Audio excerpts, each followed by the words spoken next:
100 hari hidup bareng mayat di villa terpencil.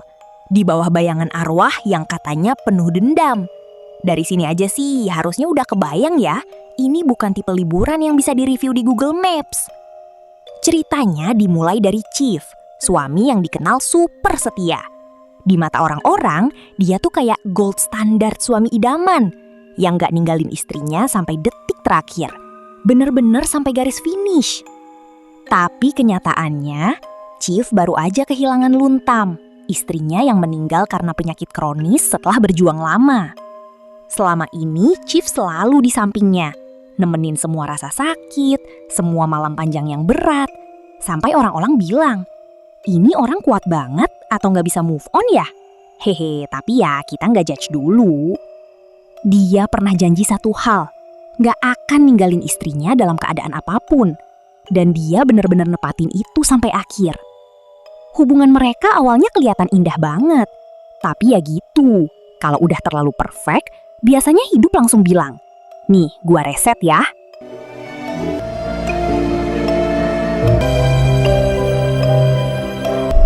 วันที่พี่หมดสติในทุกลมหายใจของผม Tapi setelah Luntam meninggal, sisi lain dari Chief pelan-pelan mulai kebuka. Dan jujur aja, ini bukan tipe twist yang bikin haru. Lebih ke, loh kok gini? Nggak lama setelah pemakaman, ketahuan kalau Chief ternyata punya hubungan lain. Seorang wanita bernama Rosukon atau Ros. Dia ini salah satu karyawan di perusahaan milik Luntam semasa hidup. Jadi ya situasinya agak ironis. Baru aja selesai bab sedih, langsung lanjut ke bab plot twist kantor. Singkat cerita, setelah semua urusan pemakaman selesai, Chief ngajak Ros tinggal bareng di sebuah villa terpencil. Katanya sih, dia punya kejutan. Dia bilang villa itu adalah hidden paradise, tempat buat mulai hidup baru, jauh dari semua masa lalu. Ros, yang lagi kebawa perasaan dan percaya sama janji manis Chief, langsung setuju tanpa banyak pikir panjang. Mereka pun berangkat ke lokasi villa terpencil itu, lewat hutan, desa-desa sepi, jauh dari hiruk-pikuk kota. Makin lama, rasanya bukan cuma jauh dari kota, tapi juga jauh dari jalan pulang yang aman. แต่ก็ไม่รู้ว่า พี่อิจฉาเขามากเลยครับ ใครกันนะผู้ชายคนนั้น Di perjalanan, mereka melewati sebuah desa dan bertemu seorang dukun yang menatap mereka dengan tatapan aneh. Terlalu lama, terlalu dingin. Kayak lagi nge-scan sesuatu. Tapi Chief nggak peduli. Dia lanjut nyetir sampai akhirnya mereka tiba di villa mewah di tengah hutan. Chief bilang ke Ros, ini adalah hadiah cinta untuk hidup baru mereka. Ros langsung seneng banget. Dari hidup sederhana, tiba-tiba pindah ke villa mewah. Jelas dia kayak, ini beneran atau aku lagi trial hidup VIP? Malam pertama berjalan romantis. Sampai mereka melihat dukun melakukan ritual tepat di depan villa. Chief langsung keluar dan mengusirnya, tanpa pikir panjang, demi kenyamanan mereka di tempat itu.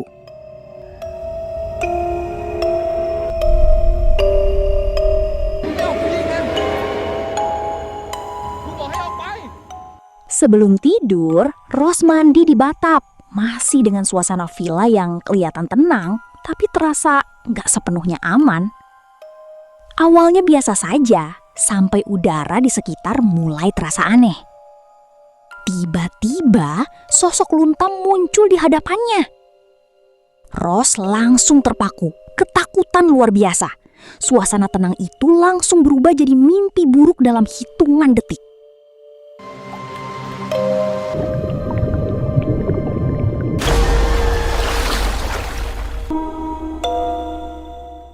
Malam itu, Ros bangun dan sadar Chief sudah tidak ada di sisinya. Villa yang tadinya terasa mewah, sekarang berubah jadi sunyi dan mencekam. Dengan panik, dia mencari ke seluruh rumah. Sampai sebuah pintu kecil di belakang villa terbuka sendiri. Di dalamnya, Ros menemukan sebuah pondok, dan di sana ada peti kaca. Di dalam peti itu, tubuh Luntam masih terbaring, diawetkan dengan alat khusus agar tidak membusuk.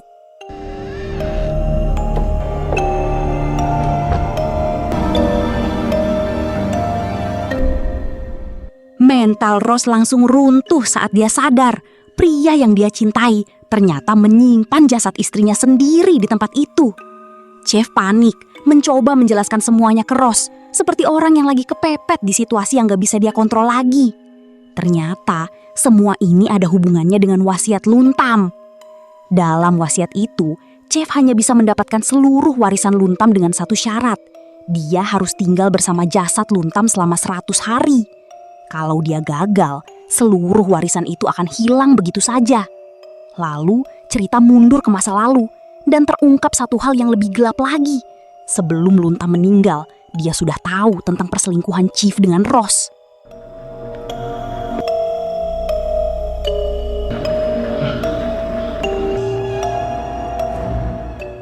Luntam tanpa sengaja memergoki semuanya langsung di kantor Chief.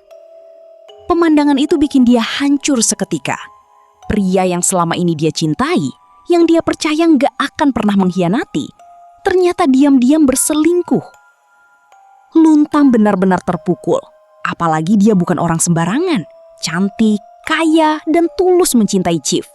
Tapi justru cinta itu yang bikin lukanya makin dalam. Aneh tapi nyata, meskipun tahu kebenarannya, Luntam justru memilih bertahan. Bahkan dia menyalahkan dirinya sendiri, merasa mungkin dia belum cukup baik sebagai istri. Tragis banget ya. Dia lalu berjanji akan memperbaiki semuanya demi menyelamatkan pernikahannya. Dan dari situlah Luntam membawa Chief ke villa mewah itu. Tempat yang sekarang justru jadi awal dari semua mimpi buruk ini. ที่มั่นคงและแข็งแรง เป็นครอบครัวที่อบอุ่นและสมบูรณ์ นี่บ้านใคร Luntam dulu membawa Chief ke villa dengan harapan ini jadi awal baru untuk mereka. Bahkan dia menunjuk pohon Kamboja di depan rumah sebagai simbol cinta mereka.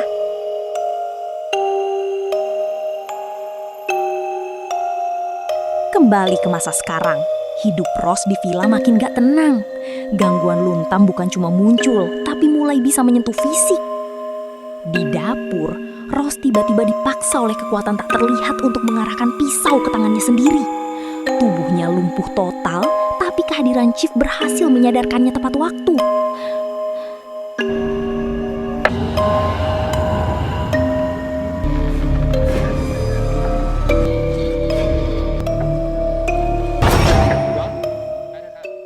Teror itu nggak berhenti di dunia nyata, tapi mulai masuk ke mimpi Ross.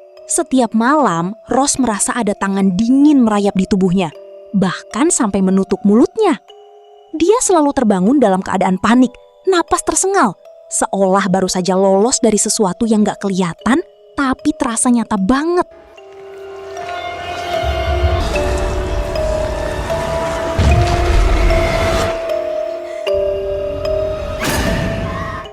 Ross mencoba meyakinkan Chief kalau roh Luntam benar-benar ada di villa itu. Tapi Chief selalu menolak. Dia bilang itu cuma halusinasi, efek stres, dan Ross terlalu banyak berpikir. Sambil menenangkan Ross, Chief terus mengulang hal yang sama. Semuanya cuma ada di pikiran kamu.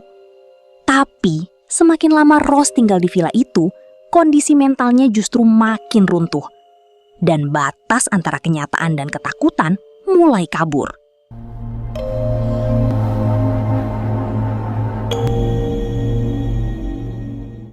Ross akhirnya memohon ke Chief. Dia minta mereka pergi dari villa itu, walau hanya sebentar. Tapi Chief menolak tanpa ragu. Dan di titik ini, kebenaran dari wasiat Luntam akhirnya terbuka.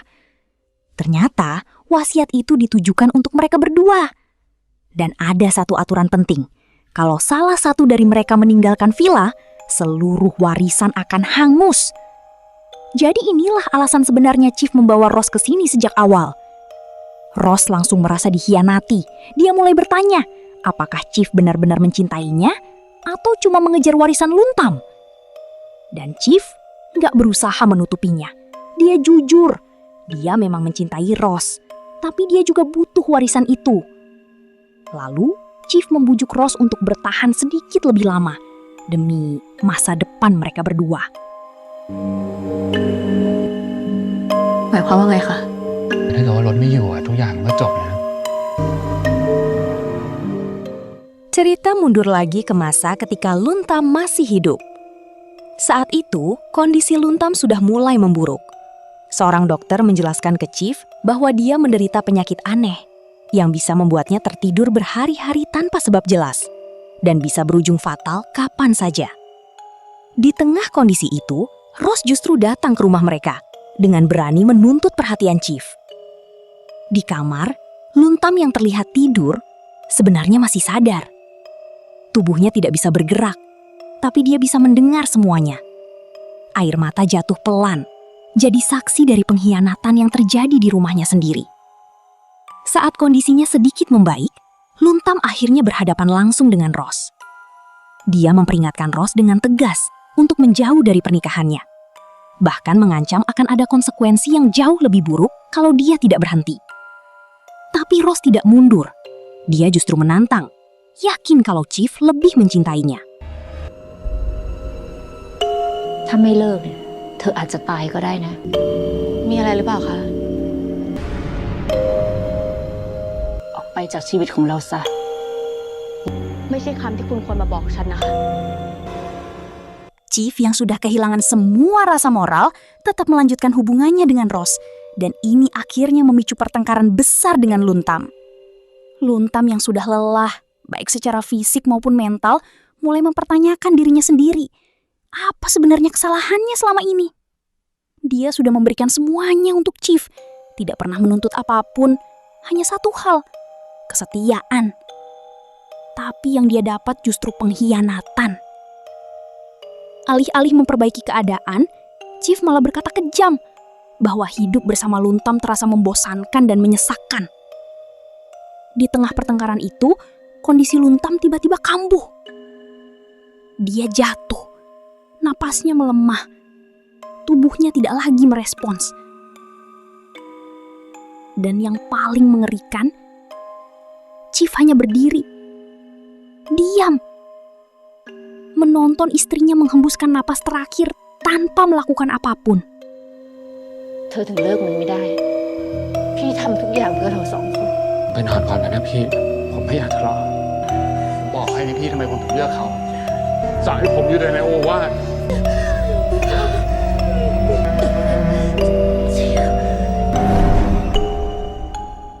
Malam itu, Ross dan Chief lagi berusaha tenangin diri. Tapi ya, ketenangan itu gak bertahan lama. Tiba-tiba, roh Luntam muncul dan langsung menyerang Ross secara fisik, mencekik dia sampai hampir kehabisan napas. Ross akhirnya benar-benar kehilangan kesabaran. Emosinya meledak. Dia lari ke pondok, lalu menghancurkan peti kaca tempat jasad Luntam disimpan, sampai alat pendinginnya rusak. Chief langsung datang dan mencoba menghentikannya. Di tengah amarah, Ross menuduh Chief cuma peduli pada jasad Luntam. Tapi Chief tetap tenang dan mengingatkan lagi bahwa semua ini dia lakukan demi warisan.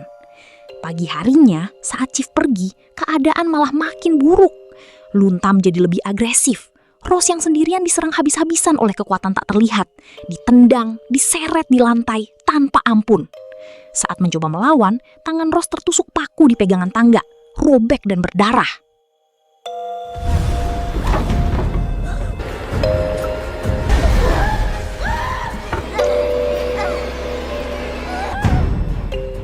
Serangan itu makin brutal. Roh Luntam mencengkeram wajah Ross dengan kekuatan gak manusiawi sampai giginya patah, lalu melemparkannya begitu saja. Tiba-tiba, TV di ruangan menyala sendiri. Di layar, Luntam terlihat keluar dari dalam layar, seolah bisa menembus dunia buat menyerang langsung.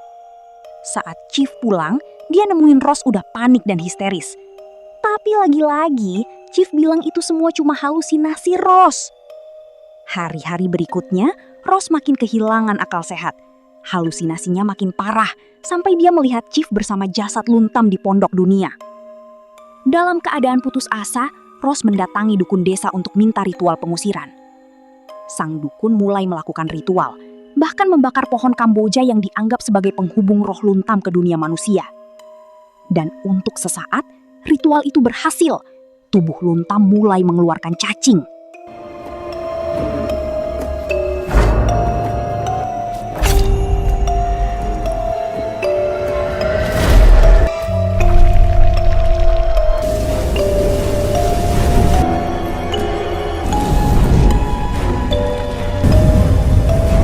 Chief melihat ritual itu dari kejauhan dan langsung meledak. Dia ambil shotgun lalu mengusir para dukun dengan paksa. Di puncak emosinya, Chief bilang dia sudah muak menjaga mayat. Dan Ross pun dianggap tidak berguna lagi. Pertengkaran besar terjadi lagi, sampai Ross akhirnya memutuskan untuk pergi. Chief mencoba menahannya, bahkan sampai menangis, memohon Ross jangan pergi. Tapi, di titik paling rendah itu, Chief mengaku sesuatu yang mengerikan. Dia sengaja membiarkan Luntam mati supaya bisa bersama Ross. Dia memohon lagi, bilang semua pengorbanannya akan sia-sia kalau Ross meninggalkannya. Ross tetap pergi, tapi di tengah perjalanan, dia dihantui rasa bersalah dan keraguan. Akhirnya, Ross memutuskan untuk kembali ke villa. อยู่กับรถน่ะ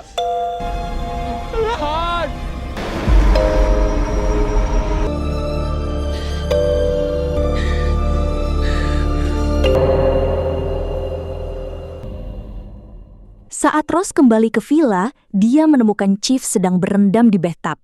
Tatapannya kosong, seperti orang yang sudah jauh dari realita. Ross mencoba memperbaiki semuanya. Dia minta maaf, bilang mereka bisa hadapi ini bersama. Tapi dia belum sadar, Chief sudah tidak sepenuhnya Chief. Sosok itu ternyata sudah dirasuki roh Luntam. Chief naik ke atas, dan saat Ross mengejar, dia melihat Chief berdiri di kejauhan memakai gaun tidur Luntam, lalu menyerangnya dengan pisau. Di cermin, wajah yang muncul bukan Chief, tapi Luntam yang tersenyum dingin. Ross melawan habis-habisan. Dia menusuk bahu Chief dengan pecahan kaca, bahkan menembak kakinya dengan shotgun. Tapi tubuh itu tetap bergerak, tanpa rasa sakit, tanpa berhenti.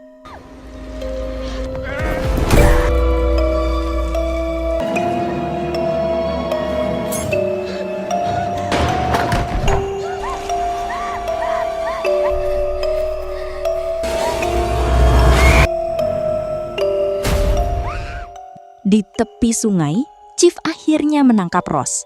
Dan dalam amarahnya, dia menghantam kepala Ross ke batu berkali-kali sampai tubuhnya hampir tak bernyawa. Tapi, Luntam muncul lagi. Dan dia berkata, Ross tidak akan diizinkan mati semudah itu. Kematian bukan akhir. Jiwa Ross justru terjebak di dimensi lain, di mana Luntam terus menyiksanya tanpa henti. Dengan suara dingin, Luntam mengatakan ini adalah takdir Ross karena telah mengambil sesuatu yang bukan miliknya. Lalu semuanya beralih. Chief terbangun di dalam peti kaca yang terkunci bersama tubuh Luntam yang mulai membusuk. Dia berteriak, memohon untuk keluar, tapi tidak ada siapapun di sana. Villa itu kosong, hanya mereka terkurung selamanya. Sementara cairan dari tubuh Luntam yang membusuk perlahan menetes ke bawah, tepat ke arah Ross yang tergeletak di bawahnya. Dan di titik ini, semuanya benar-benar selesai. Mereka terperangkap di tempat itu selamanya. Lalu terungkap kebenaran yang selama ini tersembunyi. Sebelum Luntam meninggal, dia sudah merancang semuanya. Dia tahu perselingkuhan Chief dan Ross tidak akan berhenti. Bersama para dukun, dia menyiapkan balas dendam yang tidak bisa dia lakukan saat masih hidup. Villa terpencil itu sengaja dibeli dan dijadikan perangkap. Wasiatnya bukan warisan, tapi umpan. Luntam juga tahu satu hal. Chief dan Ross terlalu terobsesi pada kekayaan. Ritual dukun di depan villa bukan kebetulan, tapi cara untuk memanggil roh Luntam yang penuh kebencian.